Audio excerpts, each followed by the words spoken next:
O convite do Renato foi para podermos refletir em conjunto de um problema que afeta todo o mundo. Este é um problema global e por isso também a escola global, a escola do mundo, ganhará se partilhar entre elas as várias as dúvidas, os caminhos traçados, os recuos e as possibilidades. Mais do que nunca, gestores, professores, investigadores, decisores ganham e ganharão em estar juntos, porque como a pandemia tem vindo a progredir ao longo dos meses, significa que quando ela afetou o Brasil, nós em Portugal já tínhamos algum tempo de experiência e fomos tendo também beneficiado da experiência que a Espanha e a Itália, que tinham tido o início da pandemia antes de nós, portanto já nos iam passando como sinais. Nós aprendemos sempre melhor com os outros.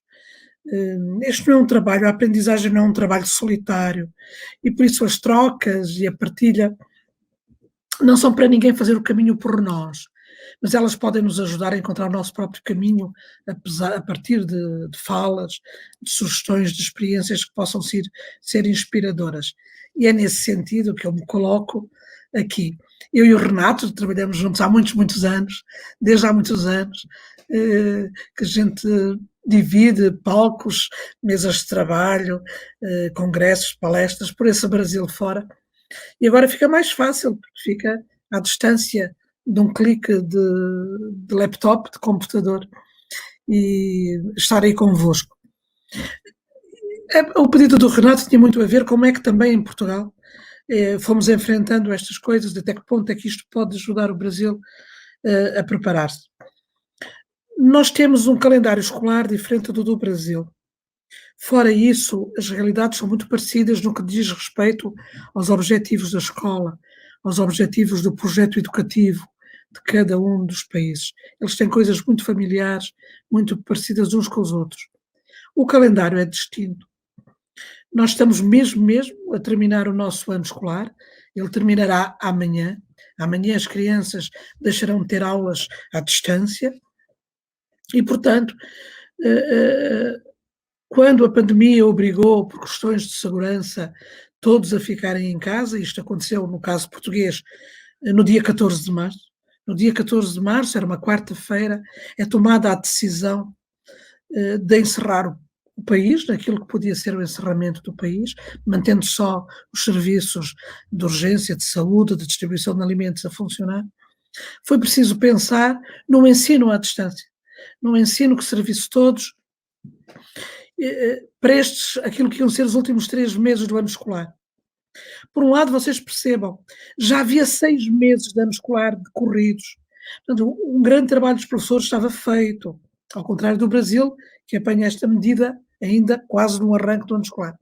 Portanto, o trabalho de preparação do fecho do ano já estava muito adiantado, porque 6 meses de aulas, na presença dos professores, na presença portanto, uma relação muito efetiva com as famílias, as coisas já estavam muito adiantadas. O currículo já estava, estão a ver, muito adiantado.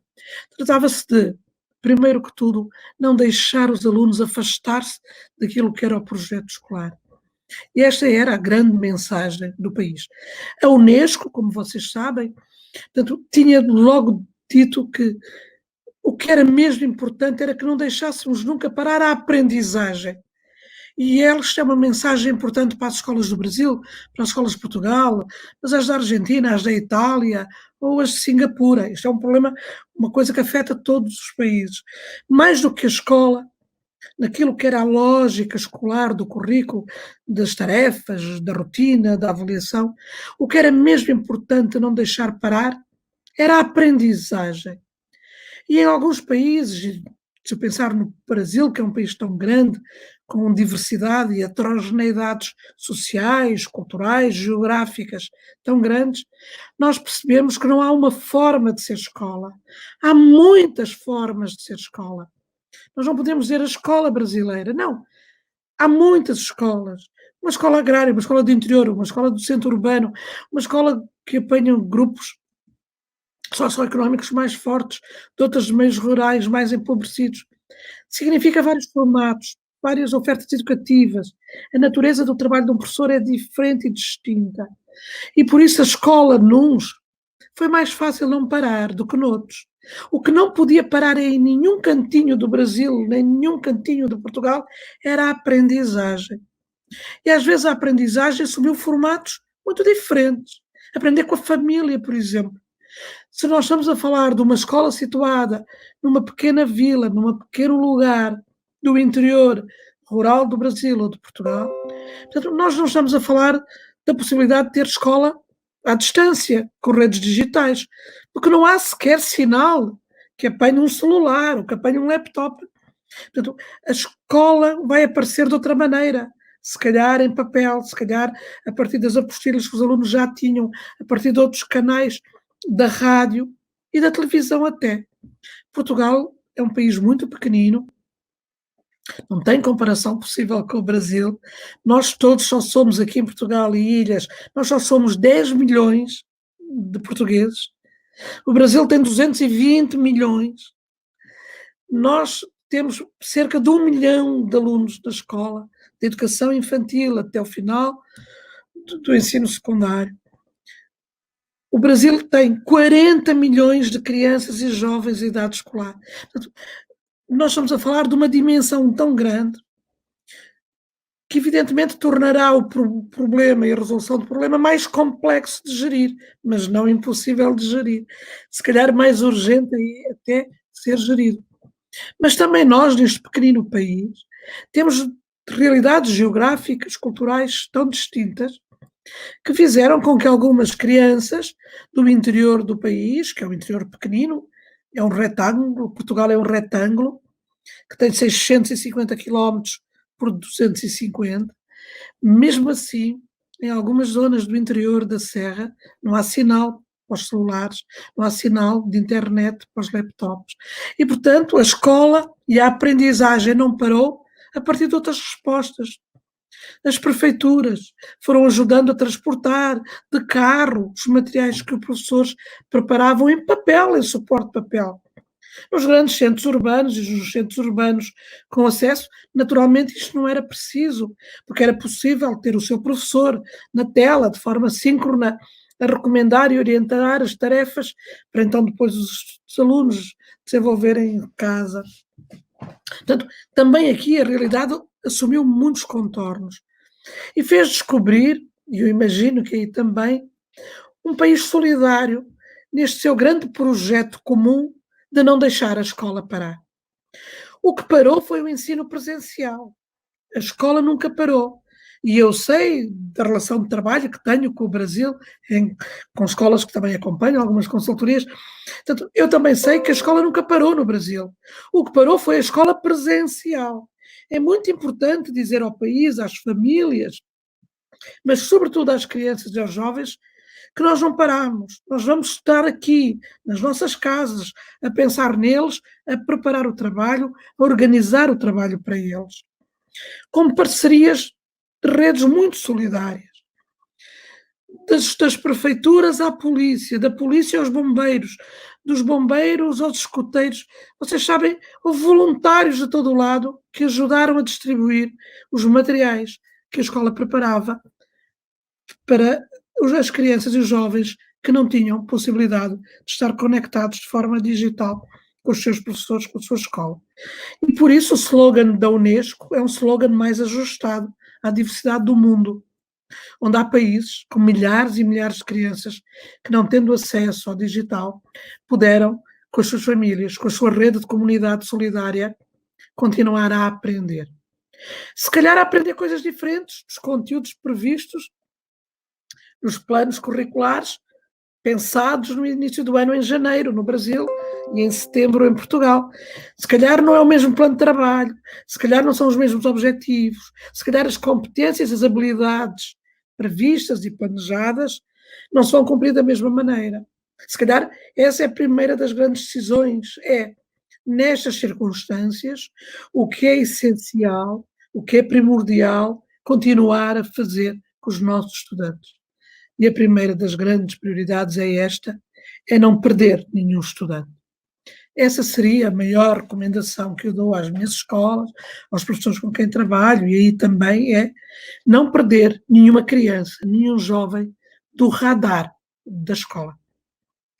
O radar da escola é um radar muito importante, é uma antena muito importante, que permite perceber se eles estão bem, se eles não são negligenciados. Não é se estão a aprender matemática, química ou história da mesma maneira que se estivessem em presença, mas é que eles se sintam pertença de uma escola, de uma comunidade escolar que não larga nenhum, que tem saudades deles. Até tem saudades do barulho e das brigas nos recreios e nos pátios, até tem saudades daquela confusão da entrada nos corredores para a entrada da classe. Mas até disso, cada professor tem saudades. Este sentimento de pertença afetiva, de pertença emocional e de pertença cultural ao projeto da escola é o mais importante. Nas escolas mais fortes, centros urbanos, onde as famílias estão melhor organizadas, com capacidade socioeconómica, que lhes permite estar perto dos seus filhos neste tempo de isolamento, fica mais fácil mantê-los em segurança. Mas é preciso não estar desatento, porque também às vezes nesses territórios há crianças que estão menos seguras, pelo cansaço dos seus pais, pela impaciência das famílias estarem todas fechadas. É muito importante que a escola não deixe nunca de ter um olhar para as suas crianças, para os seus jovens, dizendo: eu estou aqui, eu estou presente escola, eu estou presente educadora, eu estou presente enquanto professora, enquanto escola que cuida, que não põe e não trava o projeto curricular. Quando os especialistas são chamados pelos jornalistas a comentar estas coisas, a pergunta é sempre a mesma, também me foi colocada a mim por muitos jornalistas aqui em Portugal. Professora, não vão fazer falta os conteúdos dos programas escolares? Aquilo que está previsto na BNCC, quer dizer, nos projetos e nos conteúdos desenhados, disciplina por disciplina, não vão fazer falta? 3 meses, 4 meses não vão fazer uma falta determinante nas suas vidas? E nós sabemos que não. Nós sabemos que eles vão continuar a aprender ao longo da vida. Os que não aprenderem aos 7 vão aprender aos 8, que não aprenderem aos 12 vão aprender aos 14, aos 18. Tanta gente retorna ao projeto escolar já adulto, aos 20, aos 30 anos. O mundo do trabalho, o mundo na família, o mundo vai trazer-nos tantas aprendizagens, que hoje o conceito de aprendizagem ao longo da vida é um conceito forte. E por isso todos sabemos, nós, escola, fazemos muita falta por esta presença de segurança, de entrega cultural, de entrega afetiva, de compromisso político, no sentido da política de um país que diz que todos são da nossa responsabilidade, todos mesmo, com necessidades especiais de saúde, com os que moram em geografias tão diferentes, e as cidades têm muitas geografias dentro delas. Nós todos estamos cá para vos servir, para vos cuidar, fazendo aumentar o conhecimento. Quando uma escola cuida bem, uma escola empodera de conhecimento, aprofunda os valores que a democracia e a cidadania solidária têm como eixo.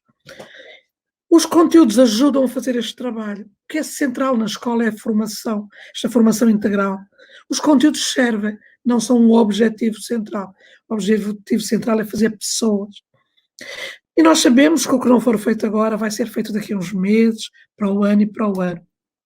Agora, o que nós não podíamos era fechar as portas, por isso mantivemos abertos a funcionar nas diferentes desigualdades, mas sempre percebendo que a grande tarefa da escola era não aprofundar desigualdades. Nós vamos hoje falar de avaliação. Eu vou pedir à Priscila que lance os meus slides, para usarmos sobretudo o primeiro slide, porque para falarmos da avaliação à distância, eu vou propor que a gente se lembre de algumas coisas. Podemos passar para o segundo slide, Priscila, e que é um pouco isto que eu vos lembrava. A escola à distância, esta escola que não fechou, que nunca parou, eu acho importante dizerem isso em todo o lugar. A escola não está fechada, ela não está em presença, ela não está presencial, ela está a trabalhar com as condições e circunstâncias que conseguimos pôr a funcionar. Mas ela não pode agravar as desigualdades. Nós não podemos ter as crianças da geografia da cidade mais forte a tornarem-se cada vez mais fortes deixando para trás territórios da cidade que são mais vulneráveis. E por isso precisamos estar atentos para não perder os alunos. E este é um projeto do país inteiro, dos gestores educacionais, das 3 redes do Brasil, da rede estatal, da rede municipal e, naturalmente, da rede privada, da rede particular e cooperativa. Este é um projeto do país. Não deixar agravar desigualdades pelo facto de não estarmos em presença. As condições socioeconómicas não podem afetar e ser um fator distintivo e excludente, né, que vai alimentar ainda mais a evasão escolar, o insucesso escolar, sobretudo dos territórios que mais precisam de nós. Portanto, não é porque uma criança não tem laptop, não tem internet em casa, portanto, que ela vai ser afastada da possibilidade de aprender, continuar a aprender com os seus professores e de ser avaliada pelos seus professores. Portanto, o que está em avaliação vai ser o programa de trabalho que vamos conseguir enviar para cada criança, tendo consciência que o trabalho para cada criança pode precisar de ser diferente. Se uma criança tem, além de um bom celular com rede e dados móveis, um laptop que não precisa de dividir com os outros irmãos que estão em casa, ou com os pais que estão em teletrabalho, como nós dizemos, em home service, como vocês dizem, desculpem. Há crianças que têm de verdade um computador em casa, mas que é partilhado por mais 2 irmãos, mais uma única sala de trabalho confortável que dividem com os seus pais, que também estão em teletrabalho. Nós percebemos que vamos ter que pensar um plano de trabalho diferenciado, e diferenciação pedagógica é a palavra-chave neste tempo de ensino à distância, do que uma criança que tem um bom quarto, confortável, com a sua mesa de trabalho, o seu computador, e pais e irmãos mais velhos que podem ir ancorando o trabalho na ausência física do professor. Portanto, significa que é possível que nas vossas escolas de Minas Gerais, de São Paulo, do Paraná, e na mesma escola e na mesma classe, vocês tenham que pensar 2 níveis diferentes de trabalho, 2 níveis de exigência de aprofundamento do trabalho, dependendo das condições familiares, das condições físicas, dos recursos até materiais, com que uma criança acede à aprendizagem que o professor lhe propõe. Nunca podemos confundir a avaliação da aprendizagem com a avaliação das condições de trabalho dos seus alunos. E vocês sabem que há crianças que, podendo ter um ambiente reconfortante para aprender, lhes faltam, por exemplo, adultos interessados e implicados no seu trabalho. Há muitos pais que entraram em burnout neste trabalho, neste tempo de teletrabalho, e que descobriram os seus filhos enquanto alunos. É que há muitas famílias que não adivinhavam que o seu filho, amado, maravilhoso, como um anjo em casa, na escola aparecia com outra figurinha, aparecia com outra cara, difícil, impertinente, desmotivado, às vezes a deixar o trabalho adiar e a acumular. Muitas vezes, nós sentimos isto ao longo destes meses, alguns pais, na impaciência de perceber que o seu filho não é perfeito, desligaram-se e afastaram-se de acompanhar estas crianças em casa. Ao contrário de outras que mantiveram os seus pais muito resilientes. Vejam como na mesma turma, na mesma classe, é possível ter fatores diferenciadores na qualidade da aprendizagem, sendo fatores externos, exógenos, externos ao aluno, externos à possibilidade do aluno. Portanto, primeira mensagem, esta questão, diferenciem. O projeto escolar não é um projeto homogeneizador, não é. Portanto, eles estão juntos, mas para trabalhar aquilo que é possível trabalhar a partir das suas características, possibilidades. Nenhum aluno pode ficar para trás. Este é um projeto, eu acho, do país. Tem que ser, naturalmente, da rede de escolas, da Undime de São Paulo, de Minas Gerais, do Paraná, mas de cada cidadão, do meu país e do vosso, que nós não aceitemos que nenhum aluno fique para trás. Por mais difíceis que sejam as suas histórias de vidas. Perceber que do plano de trabalho que tinham desenhado no Brasil em janeiro e em Portugal em setembro, Portugal deixa isto muito adiantado em julho, antes de partir para a temporada, porque é o nosso verão aqui e a temporada de praia acontece em agosto. Este trabalho costuma ficar muito projetado, já estamos a pensar, a projetar o próximo ano escolar. Muitas vezes o plano de trabalhos, portanto, todo aquele planejamento feito para as diferentes áreas do conhecimento, com as metas, as competências específicas e as componentes curriculares previstas na BNCC, precisarão de ser revistas. Se em alguma escola não precisam e é possível manter a distância o trabalho projetado em janeiro, então essas mantêm. Mas perceber que a natureza da oferta à distância, ela tem características diferentes. O tempo útil de trabalho de um professor com um aluno fica menor. Portanto, o tipo de trabalho de tutela e de apoio fica distinto. E eu aconselharia a reverem em grupo, juntam um grupo de profissionais do mesmo ano de escolaridade, do mesmo nível de escolaridade, de cada um dos níveis, do infantil, do médio, de cada um dos vossos níveis, perceber. Nós, professores de terceiro ano de ensino fundamental, o que é que achamos que de verdade é fundamental não deixar para trás das competências específicas pensadas para cada disciplina, das componentes curriculares que a BNCC recomenda, perceber quais são mesmo aquelas que eu não posso deixar de trabalhar. E não posso deixar de trabalhar aquelas 10 competências gerais que constituem aquilo que são os princípios gerais da educação básica e do ensino médio no Brasil. No caso de Portugal, nós diríamos aquelas 10 competências que constituem o perfil do aluno à saída da escolaridade. No Brasil e em Portugal são 10. Nós temos muitas coisas comuns, muito caminho e uma história feita juntos. Portanto, também nisto, cada um dos países tem 10 competências gerais que não pode abdicar, que constituem o perfil desejável do aluno. Vale a pena ir às componentes curriculares, às competências específicas da língua portuguesa, da matemática, da história, da geografia, perceber quais são mesmo aquelas que depois servem as componentes gerais. Então essas eu vou priorizar, as outras vou esperar e no primeiro tempo que voltarmos a estar todos em presença, já sabemos, vai ser um tempo para recuperar, um tempo grande que vamos precisar de envolver para recuperação de matérias que sejam importantes para continuar e prosseguir o trabalho. Perceber que numa escola o grande objetivo de professores, de gestores, de coordenadores pedagógicos, não é montar um bom dispositivo de recursos tecnológicos e de ferramentas virtuais. É conseguir perceber que os recursos tecnológicos, as ferramentas virtuais, são um instrumento, são um meio para o grande objetivo, que é continuar a manter a oferta da escola. Ter muitos meios digitais, muitos recursos, muitas ferramentas, ter toda a gente bem equipada com um bom laptop, um bom dispositivo móvel e ter perdido o fio condutor do nosso trabalho como professores, não serve para nada, percebem?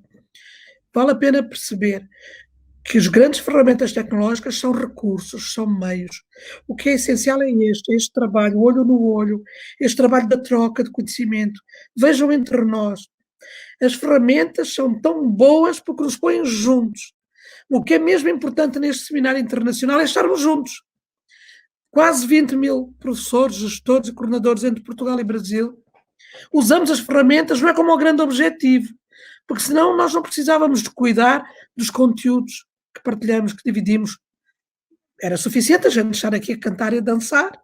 Não, porque as ferramentas são a forma como nós mantemos relevantes, pertinentes, mantemos forte o projeto de consolidação, do desenvolvimento, da aprendizagem junto dos nossos alunos. Priscila, tu pões mais um slide, por favor. Nestes slides, obrigamos-nos a pensar, então como é que vamos avaliar o trabalho que desenvolvemos? Eu fiz este introito para nos lembrarmos que, primeiro que tudo, vem pensar bem, planejar bem. Agora, que já começa a ficar grande a preocupação com a avaliação, porque ela nunca está separada do planejamento. A avaliação não é um processo que ocorre no final do tempo de escola, e ele ajuda a pensar o planejamento, Eu preciso de pensar que este planejamento que está a decorrer à distância tem que ter como componente da avaliação e princípio avaliador este grande objetivo: permitir que os alunos sejam eles, autonomamente, os seus instrumentos de avaliação e de regulação.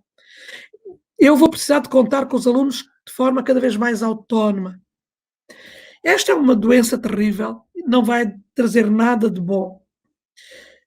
Mas nesta amargura toda tão grande, de desafios económicos tão difíceis que vamos todos ter que enfrentar, aproveitemos para a possibilidade da escola ir mais longe daquilo que é a construção de um projeto forte de promoção da autonomia do aluno, enquanto aquele que aprende, o responsável pelo seu trabalho, na oportunidade de uma classe, de uma escola, de um grupo de coordenadores, de tutores, que ajuda a aprender. Também na avaliação isto é muito importante, não é? Colocar o aluno neste centro do seu trabalho. Ele está lá longe, nós não estamos com ele, vamos ajudá-lo a pensar, mas tem que ser ele a dizer-nos como é que as coisas estão a correr. É esta a dimensão da autoavaliação, que há muitos anos no Brasil tanto vimos falando.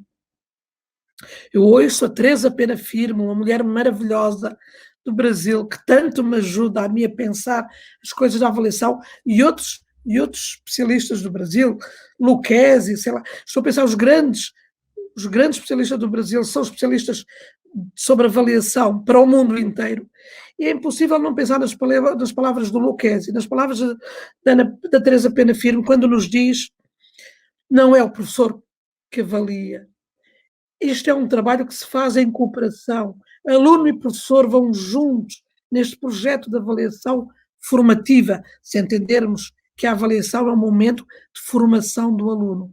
Pois é o professor que dá o feedback, é o professor que consolida esta dimensão formativa, né, da avaliação, a partir do tal trabalho de autoavaliação do aluno. Chamar muito o aluno. O que é que estás a fazer, como é que estás a fazer, e com ele construir alguns dispositivos de autorregulação, de autoavaliação, se vocês quiserem.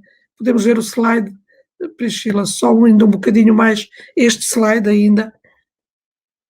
Portanto, perceber que o que eu vou pedir ao aluno é que ele seja capaz de, connosco, professores, poder gerir o tempo, os níveis de dificuldades das tarefas, a própria organização do trabalho semanal e as dificuldades que sente, para que eu, professor, à distância, na nossa casa, em grupo de trabalho com outros professores, possamos preparar. Eu sugiro um instrumento que vem a seguir, e agora sim podemos ir para outro slide, Priscila. Eu sugiro um instrumento simples, desta natureza, né? Instrumentos de caráter e de cariz formativo, bem simples, que muitas escolas no Brasil já usavam há muito tempo. Alguns como instrumentos de sala de aula, colocados na parede, onde todos os alunos iam gerindo e anotando o seu exercício de autoavaliação. Outros faziam isto individualmente, há muitas escolas no Brasil que já fazem este tipo de trabalho. Eu acho que agora é a oportunidade de disseminarmos isto, de fazermos isto, a envolver ainda mais. Fazer este trabalho, tem que ser o aluno a fazer isto, gerir bem o meu tempo, conseguir resolver as atividades. Se ele não nos disser que conseguiu resolver bem, nós não conseguimos avançar para a frente. Se ele não assumir que teve dificuldades e onde é que teve, eu, professor à distância, não consigo perceber onde é que preciso de voltar atrás, onde é que preciso trabalhar de forma mais tutorial este estudante. São coisas muito pequenas que as crianças, desde a educação, desde os primeiros níveis do fundamental, podem fazer connosco, naturalmente, ou até o ensino médio, o ensino superior, no meu caso, no caso dos meus estudantes. É isto que eu estou a pedir aos meus estudantes, numa linguagem mais adulta, se vocês quiserem, eu estou a acompanhar as aulas, eu estou a acompanhar os tutoriais. Imaginem que a escola está a usar tutoriais, que está a usar algumas plataformas de ensino à distância, com materiais que vocês, como vocês sabem, há ferramentas muito interessantes, muito completas, tanto de autênticas escolas virtuais, que os professores estão agora a usar mais. Perceber que vamos usar isto de forma muito simples, com instrumentos muito intuitivos, que desde os pequeninos aos grandes são capazes de usar. O Google Forms, o Mentimeter, os quizzes. Nós hoje temos muitas ferramentas, estão a ver. Eu não vou usar o Mentimeter ou os quizzes. Esse não é o objetivo, não. Eu vou usá-los como recurso O objetivo é que eu consiga, com os alunos, ir monitorizando como é que isto está a correr, como é que eles estão a aprender, que dificuldades estão a sentir, o que é que não conseguem aprender e o que é que precisam de mim enquanto professor. Podemos avançar, Priscila, em mais um slide. Eu aqui preciso da Priscila para dizer. Para isso eu preciso diversificar muito os processos de recolha de evidências. Como se estivesse numa sala de aula. Como eu vos digo, isto já é marca, isto já é característica de tantos projetos escolares. Há muitos projetos que já têm este trabalho muito diversificado, que já abandonaram as provas como instrumentos exclusivos, continuam a usá-las fazendo parte de um conjunto de instrumentos, cada um com o seu objetivo, cada um com as suas finalidades, recolhendo naturezas de evidências distintas. Eu tenho que, neste ensino e neste trabalho à distância, neste tempo de escola virtual, chamar instrumentos que, sendo muito ricos também em presença, neste tempo de afastamento são decisivos. Tem que ser instrumentos que me permitam perceber se eles são capazes de resolver problemas, que tipo de problemas estão a conseguir resolver, se eles são capazes de comunicar, se o que eles estão a aprender, a forma como estão a aprender pode ser partilhada connosco, se são capazes de pensar criticamente a partir dos materiais que eu estou a pôr à sua disposição, dos conhecimentos, dos factos, das fontes de trabalho que em cada disciplina, do secundário ao médio, ao fundamental, ao infantil, estamos a partilhar com os nossos alunos. Como é que ele se consegue posicionar face aos desafios, às propostas, aos filmes que estou a pedir para ver, aos slides que estou a preparar para eles, aos textos e às fichas de trabalho, às páginas das apostilhas e dos materiais que desafio a irem preenchendo. Perceber que isto será tão mais fácil quanto mais diversificada forem as fontes de recolhas das evidências. Isto eu espero que a gente não perca quando voltar para a presença. O grande desejo de cada professor é voltar à presença física ali na frente dos seus alunos.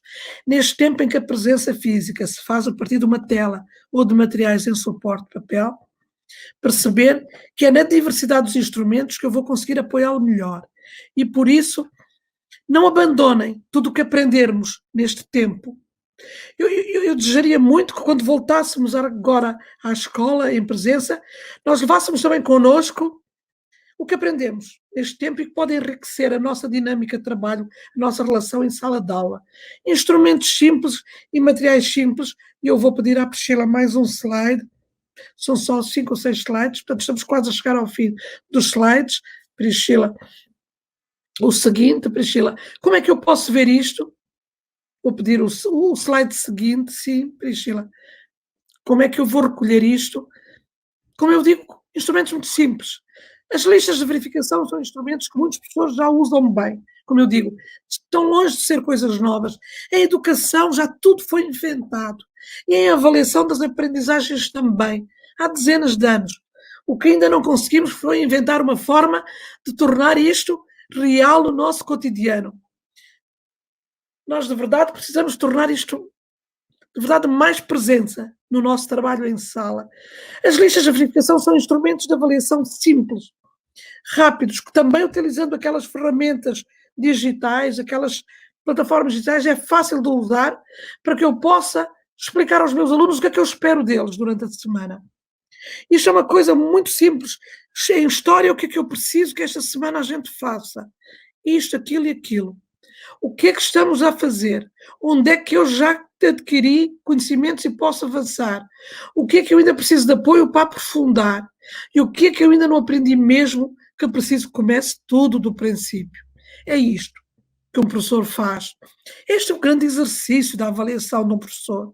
Esta garantia de devolver informação ao aluno. A avaliação apoia a aprendizagem.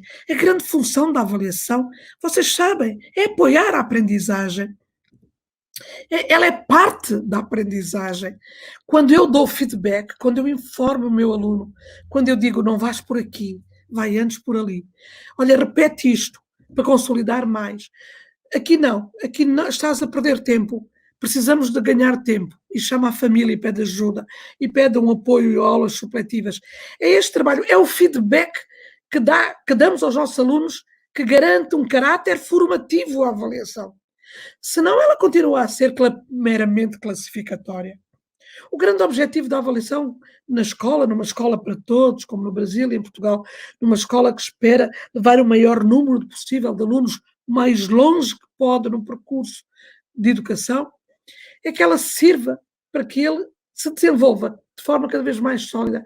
Talvez são instrumentos simples, que permitem a um professor, mesmo à distância, perceber este aluno está com dificuldades aqui, vou marcar e envio só algum trabalho para ele. Porque se os outros já adquiriram, não tem sentido eu enviar fichas de informação ou preparar um pequeno tutorial. Seria uma maldade eu enviar um tutorial para todos os meus alunos se alguns deles já foram muito para a frente. Não, esse tutorial ia desgastar a relação comigo, ia desgastar a relação com a motivação para aprender. E isso é tudo que um professor não quer desmotivar os seus alunos. Portanto, perceber que é um material muito importante para aqueles alunos, o aluno A, B, C e D. E para os outros é outro tipo de material. Aproveitem muito o que já têm. Há materiais maravilhosos que vocês já usam. Olhem bem para eles, com olhos de ver e perceber o que é que eu daqui posso aprofundar e aproveitar, o que é que daqui não casa, porque há aqui algumas coisas que não vão casar com este tempo a distância. Naturalmente, nós sabemos o ensino experimental, algumas disciplinas que precisam muito das manualidades ficam muito afetadas e comprometidas neste tempo à distância. Eu tenho que perceber que tipo de trabalho eu posso fazer e pedir aos meus alunos. Não significa que eu vou deixar de trabalhar a questão da expressão corporal, da música, da expressão plástica, do trabalho laboratorial. Agora eu tenho que perceber é que tipo de trabalho eu posso pedir. Eu costumo dar como exemplo o meu neto mais velho, que anda numa pequena escola de educação infantil, que esteve durante quase 3 meses afastado dos seus amigos, mas não afastado da sua professora e do trabalho proposto aos seus amigos. Portanto, tinha trabalho proposto até ao nível da prática experimental. A escola valoriza muito as questões do ensino experimental das ciências como uma ferramenta. Ele tem menos de 4 anos. E, portanto, os trabalhos iam montando, iam mostrando. A horta foi-se mantendo. Eles não podiam ir à horta da escola, da sua escolinha. Portanto, a horta transformou-se nos pequenos copos de iogurte que em casa ajudámos a plantar, em algumas casas em pinturas, noutros em desenhos, noutros em fotografias, mas cada um, no dia de ir à horta, ia à sua horta, que no nosso caso era na parede da nossa cozinha, uns desenhos com uma cartolina que todas as semanas aumentava o tamanho das folhas.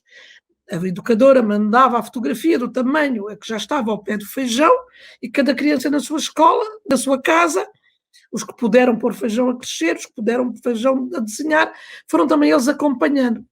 Eles experimentaram na mesma a dissolução do sal na água, eles provaram os sabores da água, como é que ela reagia, se tinha açúcar. Portanto, agora o que estamos a falar, e ampliem isto, da educação infantil para o fundamental, para o médio, com graus de dificuldade crescente, mas perceber que experiências a partir deste conteúdo eu posso fazer a partir dos materiais que estas famílias têm em casa, a partir dos recursos que estas crianças têm em casa, já que não podem aproveitar o maravilhoso laboratório que a escola tem para as aulas de ensino experimental, já que não podem aproveitar a horta que a escola vai plantando e apoiando com as suas crianças. Portanto, perceber a natureza dos trabalhos pode ser reorganizada, pode ser reanalisada, pode ser reproposta, sem a gente abdicar, estão a ver, de um objetivo inicial. O que faz é uma reformulação, um reencaminhamento da atividade. Mas há objetivos, há conteúdos que tiveram que ser, de verdade, adiados para um tempo em que a presença na escola se tornará possível.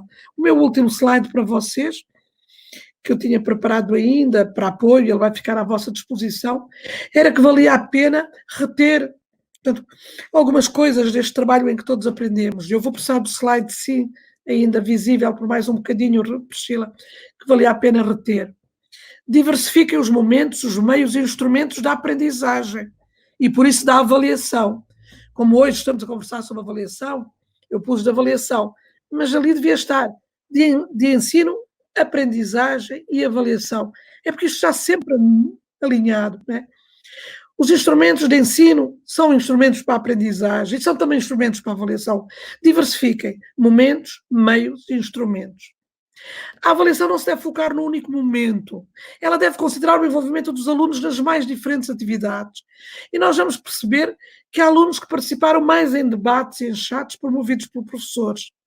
Ao contrário, há alunos que não estavam à vontade nestes debates síncronos, nem nos chats, mas, por exemplo, produziram melhor outro tipo de materiais, ensaios, pequenos trabalhos de consulta. Há alunos que se revelaram maravilhosos e entusiasmados a preparar vídeos, montagens, porque gostam muito deste tipo de ferramentas. Vejam como vale a pena pensar recursos e materiais a disponibilizar aos alunos.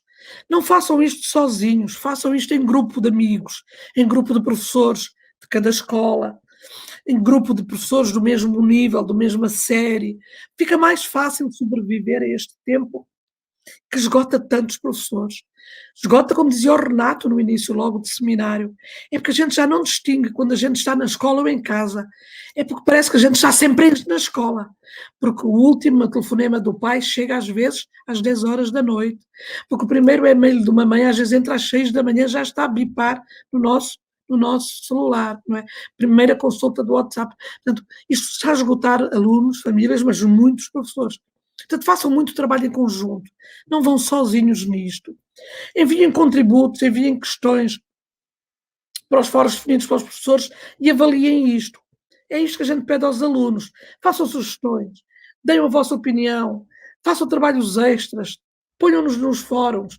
Se há uma matéria, se há um trabalho que não vamos agora aprofundar, mas vocês gostariam de aprofundar, aprofundem. É isto que a gente deve pedir a um aluno. Diversificar, flexibilizar. Se a escola vai sair enriquecida disto, eu acho que vai. Nós vamos perceber que eles se interessam por coisas diferentes. E eu acho que nós vamos abandonar algumas lógicas coletivistas, muito ligadas a lógicas instrucionistas. Vamos valorizar a partilha de conteúdos, de ideias que os grupos, que os alunos, também nos propuseram eles próprios. Criar os tais momentos de autoavaliação é fundamental, mas também de heteroavaliação e heteroreflexão. Eu gostaria muito que os momentos síncronos, aqueles momentos em que está a turma toda junta, as carinhas todas juntas no ecrã do professor, não fossem para o professor ensinar a lição. A lição pode ser mandada a partir de um bom tutorial, de uma boa gravação, de um bom material. Há ferramentas maravilhosas à vossa disposição, e muitos produzidas por gente maravilhosa. Aproveitem. Os momentos síncronos não podem ser perdidos para a gente dar uma aula. Os momentos síncronos têm que ser aproveitados para a gente perguntar como é que eles estão. Primeiro, garantir que temos saudades. E essa é a primeira coisa a dizer sempre que a gente os vê. Eu conheço alguns professores que fizeram uma fotografia dos seus alunos com autorização dos pais, sempre com autorização dos pais, printaram uma fotografia de um passeio, uma fotografia de uma festa, em que estavam todos juntos, imprimiram e puseram na prateleira dos livros atrás do professor. De maneira que quando a classe vê o professor, vê ali encostado aos livros a fotografia da turma. Eu conheço algumas famílias que ficaram muito comovidas e sensibilizadas quando souberam que atrás do professor está uma fotografia com o seu filho e com os seus amigos todos. Porque às vezes podia parecer a um pai que os professores não se preocupam com os seus filhos. Preocupam sim com os filhos deles, claro que sim. E a prova disso é que há ali fotografias. Outros têm as fotografias no coração, que é um lugar bom para ter os nossos alunos. Apesar do cansaço, apesar de muitas vezes cobrarmos deles mais trabalho. Estes momentos síncronos são muito importantes para isto, para a heteroreflexão e por isso para a heteroavaliação também. Conversem uns com os outros e com os alunos, para que eles saibam como é que os amigos estão a ter dificuldades. Se calhar, quando um ouve o outro dizer, oh, professor, eu tenho dificuldades nisso, ele vai arranjar coragem para contar ao professor, que também está com coragem. É porque a avaliação tornou-se uma dimensão tão pesada na escola, que às vezes eles podem pensar que o que a gente espera deles é que eles sejam perfeitos. E pior que tudo, sejam autossuficientes. Que eles consigam aprender sem nós. É que se eles conseguem aprender sem nós, então o que é que a gente adianta na vida deles? Eu não acredito na autossuficiência das crianças. Eu tenho a certeza que eles estão no centro da aprendizagem, que a atividade e a reflexão é deles e ela é que é central para aprender, mas eu acredito que nós, os professores, nós, a escola, nós empoderamos, nós andaimamos, nós ajudamos a fazer esse trabalho de interpelação, de reflexão. E por isso não esperamos deles perfeição, senão a gente só distribui os certificados. Eles viriam à escola para a gente entregar o certificado. E eles não, eles vêm à escola também para ter o nosso apoio. Eu pensei nestes materiais, nós vamos conversar com o professor Renato Casagrande, eu pensei nestes materiais bem simples para vos deixar, eu imagino, Renato, que eles podem ficar à disposição a partir da página do Instituto Casa Grande, com certeza, e, portanto, e podermos depois, noutras alturas, conversar mais sobre isto. Eu gostaria de ter tempo para estarmos, cada escola a pensar nos seus alunos, nos seus professores, na sua realidade. Não sendo possível, estas quase 20 mil pessoas, por favor, sintam-se como se eu estivesse a conversar com cada um dos vossos grupos, com cada um dos vossos professores, olho no olho, abraçando-vos e dizendo que eu desejo que este trabalho seja um trabalho que corra bem, que seja muito bem sucedido, mas que encontrem sempre noutras ferramentas, noutras pessoas, noutros espaços, apoio ao vosso projeto. Porque este é um projeto que não se faz sozinho. Nós não venceremos isto sozinhos. Nem nenhum país, nem nenhum Estado, nem nenhum professor. Isto é um trabalho para ir juntos. Na luta contra o vírus, e da mesma maneira na promoção de um projeto escolar sólido, consistente, desafiante, que faça cada criança amar o conhecimento. Muito obrigada.